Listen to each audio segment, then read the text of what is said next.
So I have Scott with us. Scott and I met at mental health first aid course. Was that correct? When we were working? Yes, it was. Yeah, and we've stayed in touch. Yes. And yeah, I learned a lot from you, Scott, based on your personal experiences working on the front line in policing and so forth. And I just thought it'd be interesting to connect with you to hear more about your experience working in an isolating industry and what it was like from a cultural perspective. And being a man, how does one cope with the stigma around speaking up and looking after yourself, self-care? Yeah, thanks, Karine. It's tough when you feel isolated, and doing it for 15 years, you see people along the way, and you experience things that most people don't experience, and isolation is one of them, which may sound weird being in a policing environment, but you have an environment where people outside the industry don't really know what it's like to work in the industry, and the culture within the industry is you don't really talk about what's going on. So even though you've got all the support there on paper and physically, there's actually very little actual support to help people deal with even the basic stress, being away from your family for long periods of time, dealing with emotional situations, and the other traumatic stuff that comes along with it.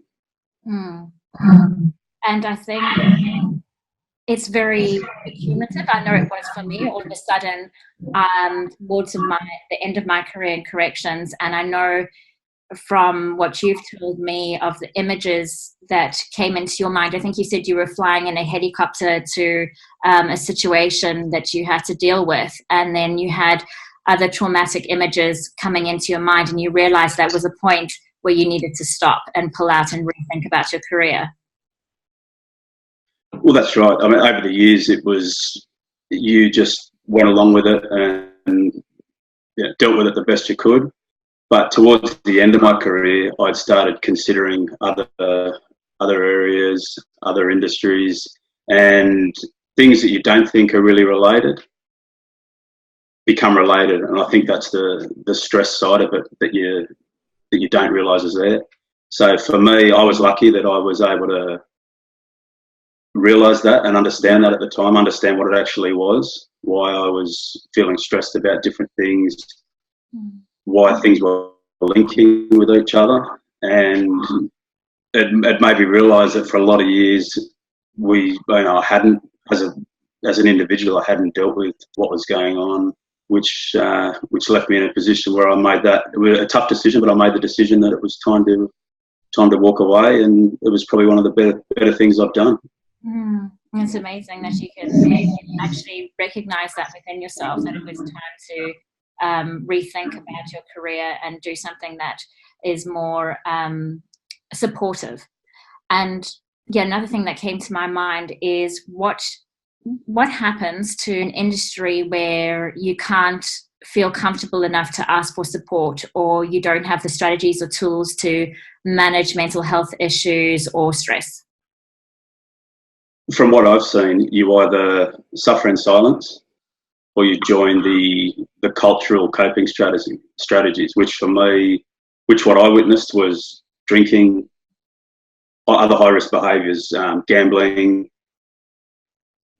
drinking, gambling, going out long hours, not having enough rest, not looking after yourself, basics, exercise, diet. A lot of people now, later on in life, that I still see have health problems because they would, eat bad food, would drink too much, and I think that to me, a lot of that is a result of poor strategy. So when you just toe the line, the company says one thing, but the reality is another thing, and I think that's probably one of the worst situations to be in, because you are isolated and you don't have that support.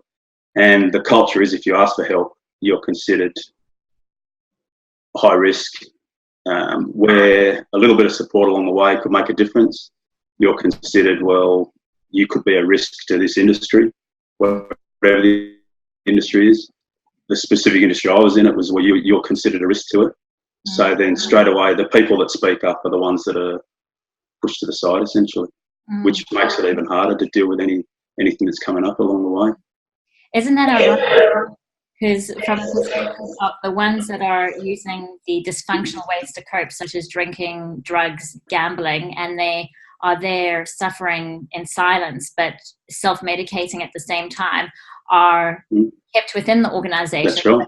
Who are recognizing their feelings and I guess their mental health. They're very much aware of what's going on and they're trying to make positive changes to support themselves within the industry. It's then looked down upon. Yeah, that's right, Karine. I mean, it's very counterproductive.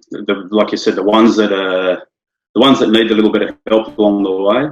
And I've always looked at it when I was a team leader, and even now, if there's stressful situations that I see people involved in at work, I work on the cup of coffee theory, where if you just could take 5 minutes and reset as best you can, and start to process what you've been through, and that's not necessarily a critical incident or anything. It can be, everyone's stresses are different, so it's about having a culture in an industry where it's, if I could just have 5 minutes to have a cup of coffee, that might be enough to change the way I think, which will have a flow-on effect. I have no doubt it would have a flow-on effect, rather than, no, that's not right. If you do that, if there's either something wrong or there's something not wrong. There's no in-between. And I think the in-between is probably one of the most important parts of it, to stop you getting to the point where there is something wrong. Absolutely. And in terms of signs, recognizing that perhaps you're neglecting your mental health or you are noticing mental health issues that are surfacing, what would some of those signs be? Some of the signs I've seen in other people and in myself to a degree, there was time looking back on it. At the time you don't realise, but things like sleep, your routines, your patterns. I've seen people go from being healthy, gym every day, watch what they eat, to all of a sudden turning up to work unshaven, not eating well, not looking after themselves, irritable. And then to me that says, well, there's something not right there, but that's not recognised because but I think as an individual, you need to work out, all right, well, what's, I know myself personally, when my sleep patterns change, that's when you know that, all right, what am I stressed about? And that's the first thing for me that I notice, and straight away it's, all right, well, what has changed, or what do I need to look at to address this? Where a lot of people don't do that. Yeah, I can identify with that, with the sleeping. And it's also interesting, like physiologically, I felt my body shutting down in corrections when I had to see a client who was chained, like handcuffed, hands and feet, and he had, I think, swallowed 60 balloons of heroin or cocaine. I can't remember what it was. Anyway, it was on the verge of rupturing in his gut, and it been the laxative had been sitting in his body for a couple of days. And as soon as I arrived to do the assessment, literally there was an explosion, and that's when I was like, I can't do this anymore. Like physically, my body just like shut down, and there was just so much resistance around it. Yeah. So it's interesting, like to keep note of the physiological signs that happens within your body, because they're great cues. Yeah, and to me, that's probably essentially the final straw for you. You see, to me, I'd be looking back at the week, the months, the days before that, and then identifying the little signs. And that's something that it's easy to say. We sit here talking about it. It's easy to talk about, but it's a very hard thing to look back and say, what changed? Where did the change start? When did I start being able to deal with this every day, to the little stresses that start coming in? Do you know what was helpful for me was going for therapy, and I was told that I had vicarious trauma. Yeah. So yeah, going for help and support is great. I think Yes. our time is up, Scott. Alright, that was quick. It was really quickly. But thank you so much for your time. I really You're welcome. Thank you for having me.